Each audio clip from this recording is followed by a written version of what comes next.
따라서 작은 3번 두 사람 간의 교환을 통해 도달하는 최종 배분점이 어떤 점이 될 것인지는 두 사람의 협상력에 의해 달라지므로 사전에는 알 수 없다는 거죠. 사전적으로는. 무슨 말이냐면 지금 이 그림으로 설명할게요. 이 점에서 A점으로 가도 파레토 개선, 이 점에서 B점으로 가도 파레토 개선이라는 거죠. 그런데 이쪽 A점으로 갈지 B점으로 갈지는 사전적으로 알 수 없다는 거죠. 두 사람 간에. 파레토 개선은 사실이지만. 그러면 그 두 사람의 협상력이라는 말에다가 밑줄을 그어주세요. 협상력. 이게 영어로는 바게닝 파워라 그래요. 바게닝 파워. 협상력. 즉 누가 더 파워를 갖고 있냐는 거죠. 이 협상에 있어서. 여기 보시면 A점으로 간다는 것은 어떤 의미냐면은 A라는 사람은 E점이나 A점이나 효용이 동일하잖아요. 무차별하잖아. 그죠? 불만만 없을 뿐이야. 그죠? 이에 비해서 B라는 사람은 효용이 증가하고 있다는 거죠. 따라서 E점에서 A점으로 간다는 것은 B라는 사람이 더 협상력이 크다는 거죠. 내가 더 효용이 증가하는 쪽으로 갈 수 있으니까. B점은 반대죠. 만약에 A라는 사람이 협상력이 있다면, 바게닝 파워가 있다면 당연히 B점으로 가려고 하겠지. 야, E점에서 B점으로 가자 말이죠. 그러면 B라는 사람은 불만은 없거든. 하지만 A라는 사람은 분명히 효용이 증가하고 있다는 거죠. 따라서 E점에서 A점으로 가도 파레토 개선, E점에서 B점으로 가도 파레토 개선이긴 하지만 어느 점으로 갈지에 대해서는 두 사람 간의 협상력에 따라서 달라질 수 있다는 거죠. 협상력.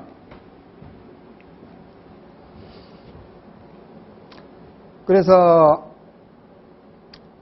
거기 작은 5번에 보시면 그러나 두 사람이 모두 어느 정도의 협상력을 갖고 있다면 최종적으로 도달하는 점은 볼록 렌즈처럼 생긴 영역 내부의 어떤 점. 이 볼록 렌즈라는 건 여기란 말이에요. 이걸 원래 이름이 있다 그랬죠. 이걸 핵이라고 한다고. 근데 왜 이런 용어를 안 쓰는지 모르겠네요. A점에서 이렇게 핵 속으로 들어올 수도 있다고 했단 말이에요. 이거는 두 사람 모두가 어느 정도씩 협상력을 갖고 있을 때 두 사람이 윈윈 할 수 있다는 거죠. A도 조금 더 효용이 증가하고 B도 효용이 기존보다 조금 더 증가하고 이렇게. 하지만 한 사람 쪽에 협상력이 많이 치우쳐 있다면 A점이나 B점으로 갈 수도 있겠다는 거죠.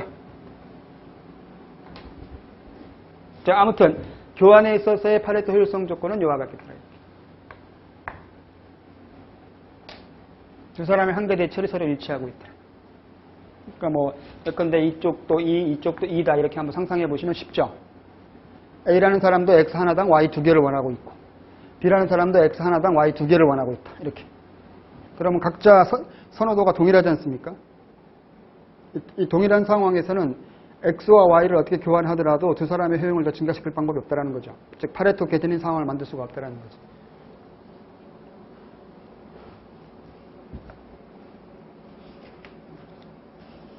그 다음에 32페이지로 가겠습니다.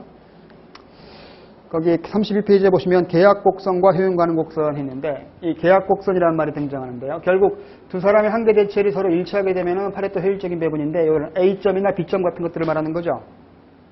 결국 이런 A점, B점처럼 두 사람의 무차별 곡선들이 서로 등을 접하는 점들을 추적해서 이은 선. 이 빨간 놈의 선분.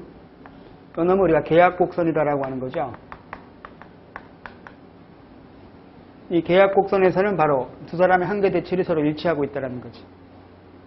모든 계약 곡선상의 점들은.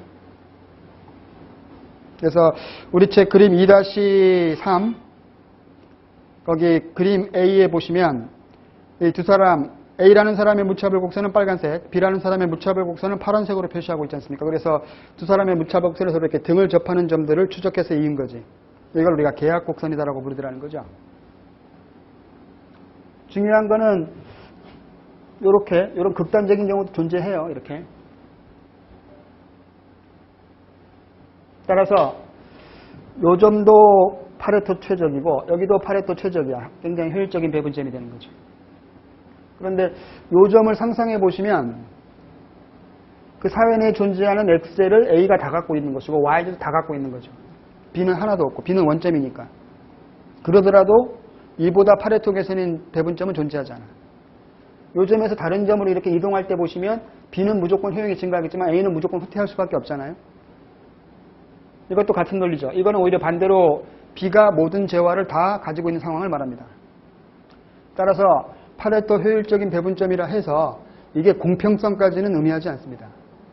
한 사람이 모든 재화를 다 가지고 있는 상황에서 파레토 효율적인 배분은 달성될 수가 있기 때문에 이 효율성이 달성됐다 해서 공평성까지 달성됐다고 우리가 해석할 수는 없겠더라는 거죠.